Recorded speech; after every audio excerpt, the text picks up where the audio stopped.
Kita ini adalah orang-orang yang diutus Allah untuk menjadi terang bagi seluruh bumi.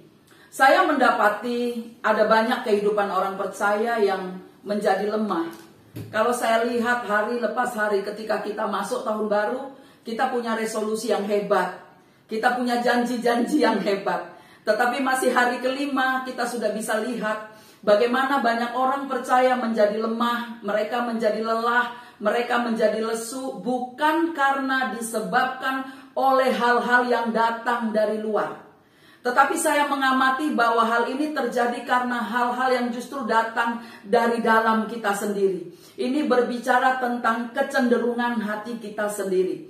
Sebagai hamba-hamba Tuhan dan sebagai orang-orang yang suka berdoa di kaki Tuhan, kita banyak melayani, kita banyak lakukan aktivitas kita untuk terus-menerus ada di hadirat Tuhan. Tapi semakin hari kadang-kadang saya memperhatikan ada banyak orang-orang mulai kolaps.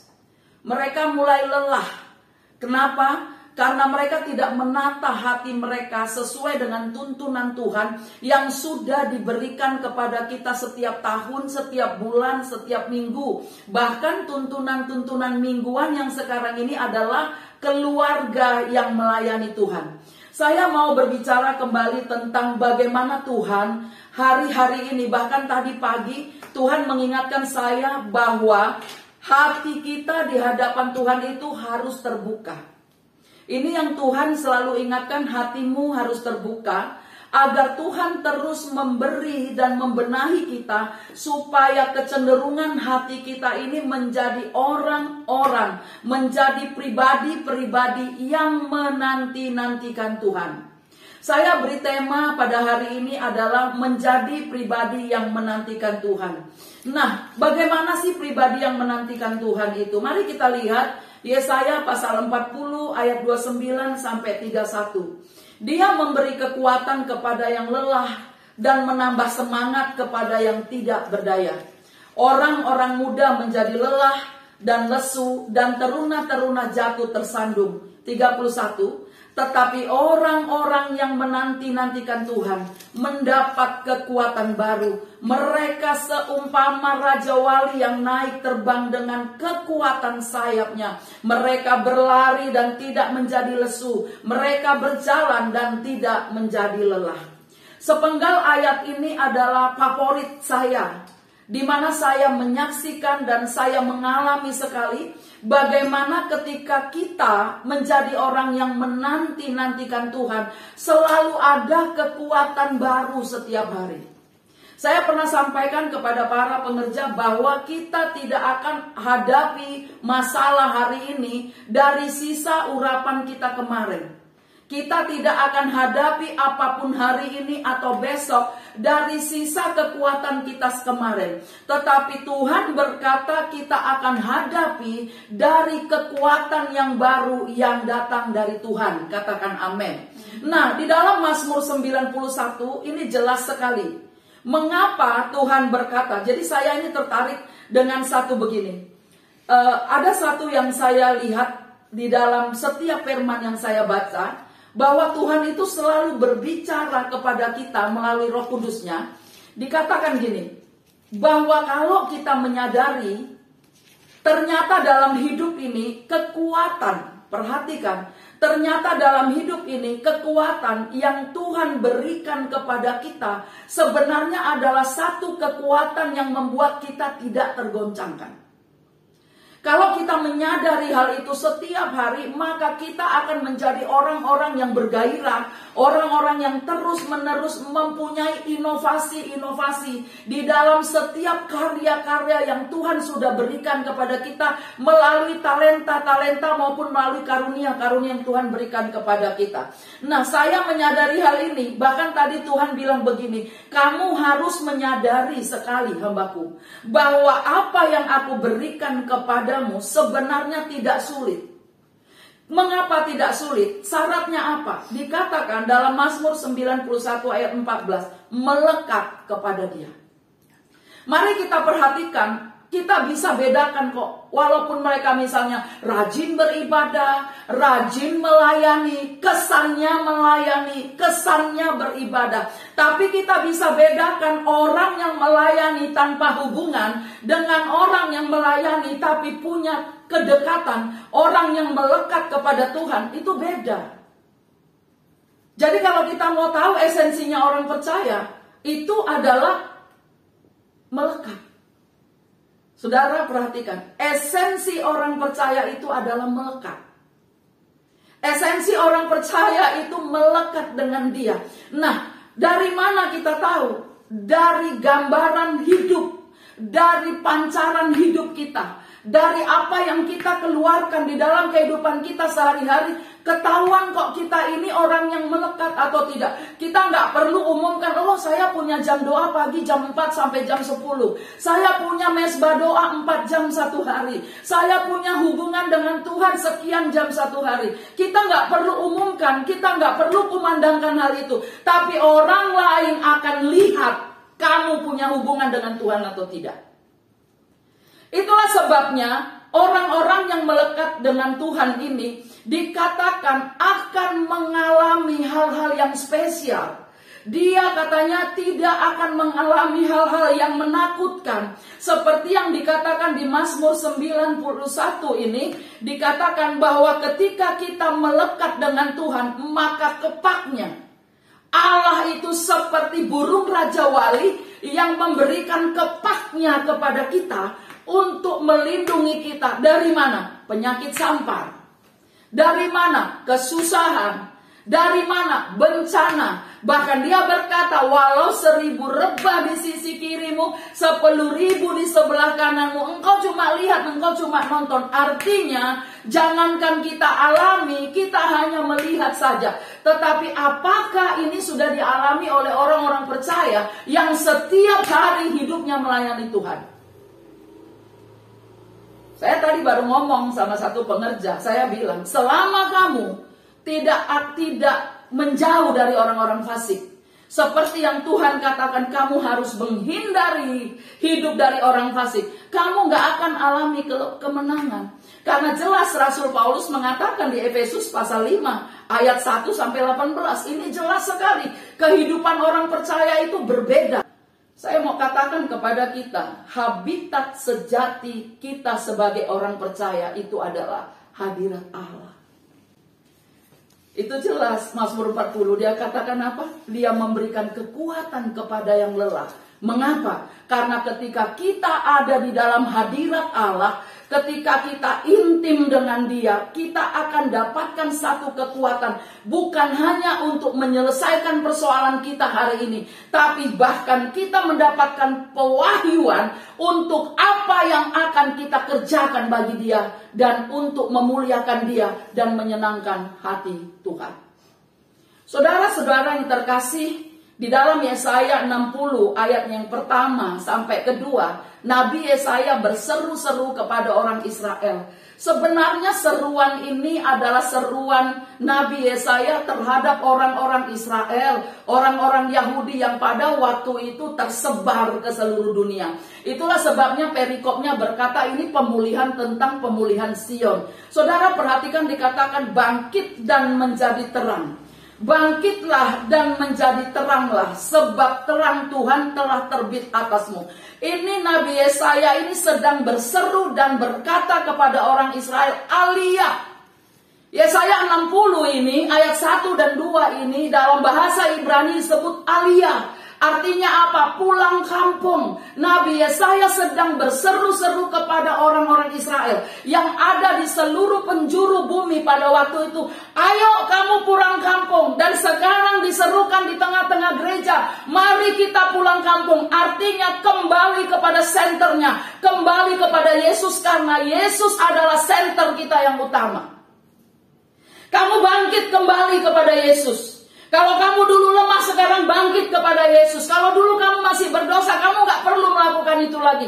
Karena Allah memberikan kekuatan baru kepada kita. Memberikan kekuatan baru untuk kita bisa hidup kudus. Kalau ada orang-orang bilang susah hidup kudus, berarti dia tidak mau hidup kudus. Sebab Allah berkata, ayo bangkit. Yang dalam bahasa bahasa Ibrani juga katanya adalah kum. Nah, kata kum ini artinya rise and stand. Tetapi saya mau katakan rise and stand and run. Nabi Yesaya berkata, ayo pulang, kamu bangkit dari negeri-negeri asing itu. Kamu kembali kepada sentermu, kepada Yerusalem, penuhi Yerusalem. Engkau kembali ke Yerusalem. Mengapa kamu harus bangkit? Tidak sekedar bangkit, kamu harus berdiri, kamu harus bertahan, kemudian kamu harus berlari. Ini berbicara tentang iman orang percaya tidak pernah stuck. Dia akan terus menggunakan imannya untuk berlari, untuk melupakan apa yang ada di belakang, untuk melakukan kehendak Tuhan dalam kehidupannya. Nah, saudara, perhatikan kata terang. Terang ini berbicara tentang sinar. Terang ini berbicara tentang sesuatu yang menerangi. Ketika ada kegelapan dan terang itu muncul, sekecil apapun kegelapan itu akan sirna. Artinya saudara nggak perlu punya kekuatan yang kuat. Ketika saudara bersama dengan Yesus, maka kekuatan kita akan menjadi double porsi. Katakan amin. Katakan amin. Nah, ini saudara yang perlu. Saya juga alami keletihan gitu. Tetapi saya kembali ayat ini. Saya bilang, Tuhan, kau katakan kalau aku nanti-nantikan engkau, aku akan dapat kekuatan yang baru. Nah, menjadi terang itu seperti apa? Ini pertanyaan banyak orang. Kadang kita pikir kita ini, oh jadilah terang, jadilah terang.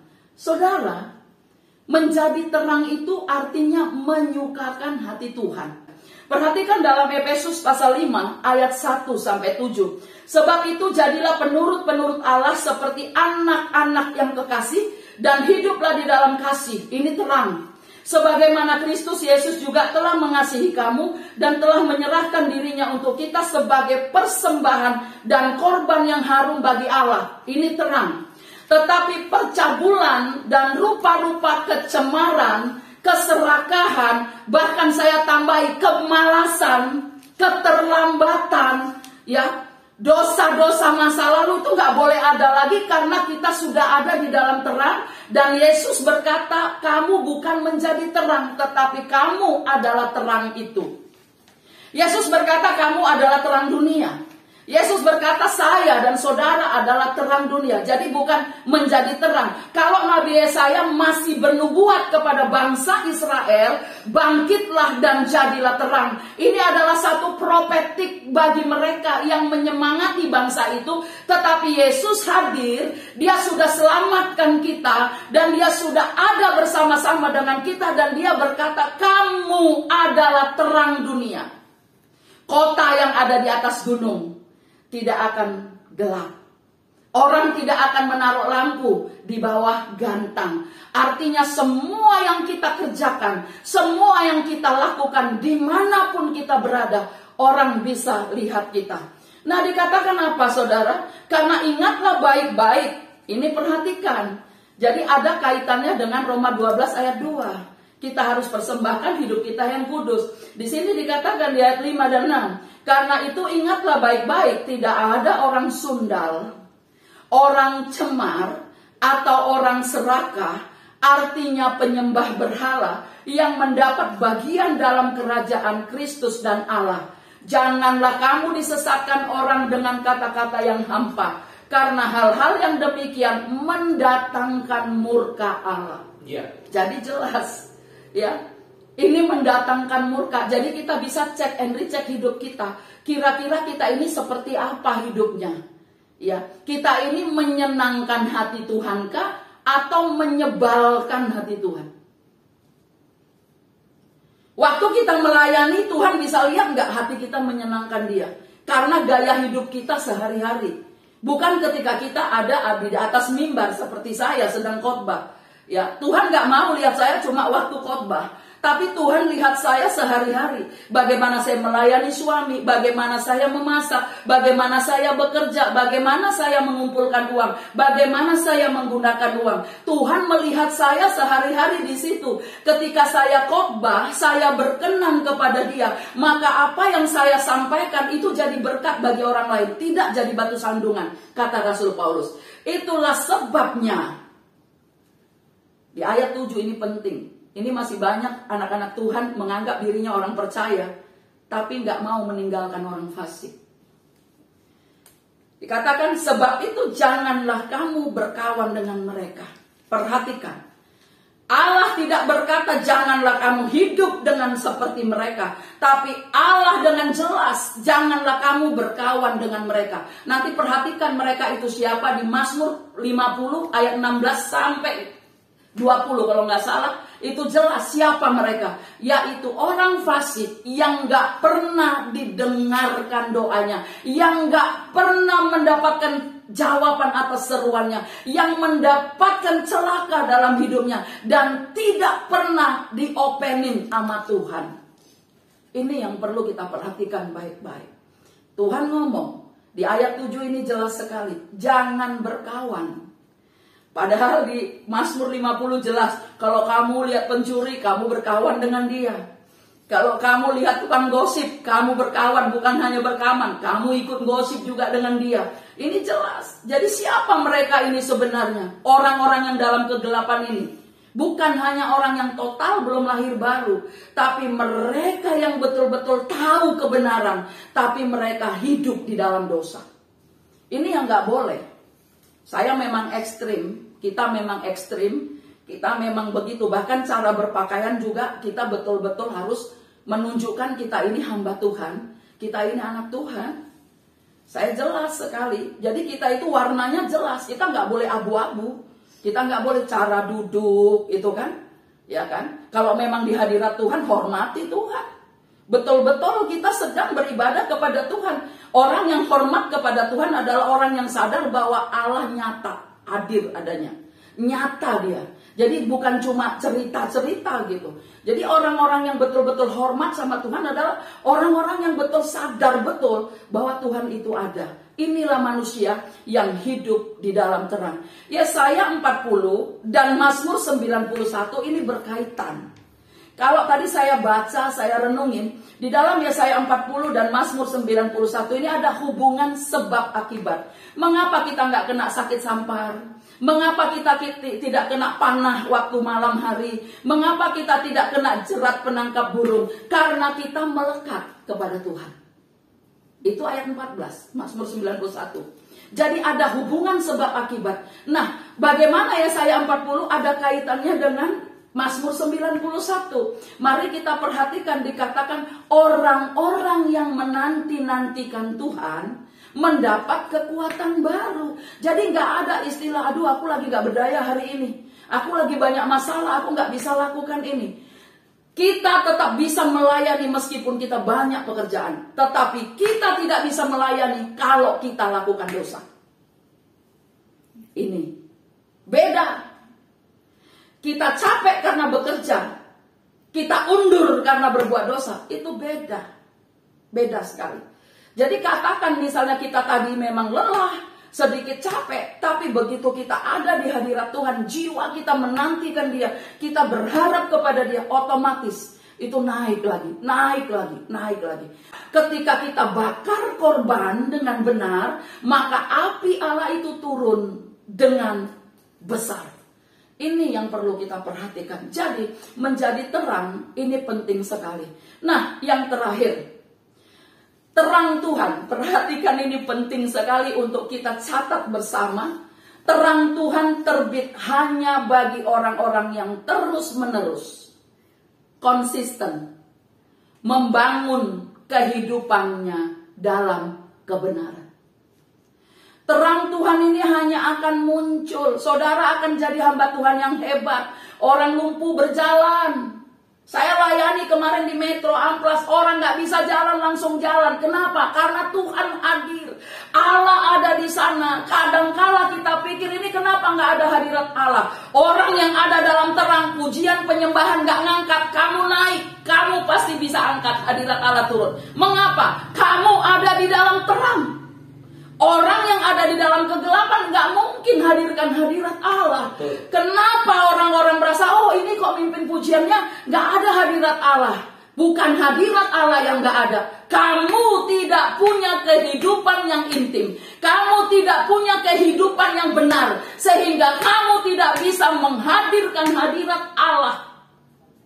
Hadirat Allah ini penting kita hadirkan karena kehidupan kita sepadan dengan Dia. Bukan karena musiknya bagus, bukan karena kita pasif berbahasa roh, bukan karena kita pasif menyembah Tuhan, tetapi hadirat Allah hadir hanya karena kita intim dengan Dia. Jadi sekali lagi sebelum tutup saya mau katakan kepada kita semua, terang Tuhan hanya terbit bagi orang yang terus menerus, orang-orang yang secara konsisten membangun kehidupan di dalam kebenaran, sehingga masa krisis yang kita hadapi sekarang ini, kita akan menjadi solusi bagi banyak orang, bagi bangsa dan negara kita. Yang tadi kita doakan bahwa bangsa ini secara ekonomi akan bangkit. Kalau kita hidup dalam terang, negara ini hidup dalam terang, karena ada anak-anak Tuhan yang berdoa dan hidup dalam terang, maka kita ini adalah solusi bagi banyak orang. Itu yang akan terjadi, sehingga kegelapan tidak lagi menutupi bumi, karena kita sudah bawa terang Allah, yaitu kehidupan kita yang berkenan kepada Dia. Tuhan Yesus memberkati kita semua.